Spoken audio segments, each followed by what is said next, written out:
La découverte d'un nouveau variant en Afrique du Sud, il inquiète pour ses nombreuses mutations. Une réunion en urgence de l'OMS doit avoir lieu à la mi-journée. Les chercheurs ignorent pour l'instant si ce nouveau variant est plus contagieux et peut provoquer des formes plus graves de la maladie.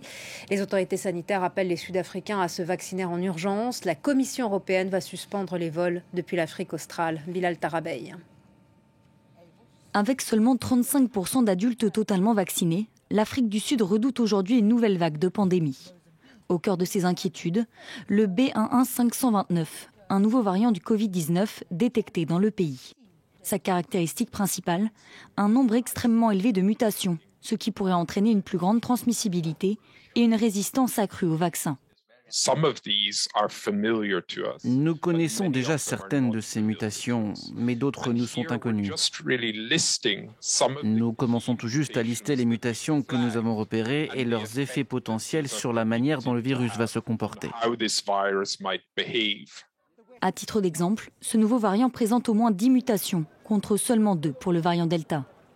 Une vingtaine de cas du B11529 ont été recensés en Afrique du Sud, principalement sur des personnes jeunes, mais aussi au Botswana voisin et à Hong Kong, sur une personne de retour d'un voyage en Afrique du Sud.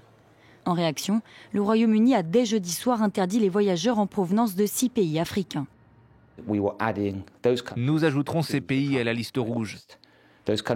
Ces pays sont l'Afrique du Sud, la Namibie, le Lesotho, l'Eswatini, le Zimbabwe et le Botswana. Des restrictions rapidement imitées par d'autres pays européens, comme l'Allemagne et l'Italie. Une décision jugée hâtive par Pretoria, alors que l'OMS ne s'est pas encore prononcée sur les mesures à prendre. L'Organisation mondiale de la santé se réunit ce vendredi.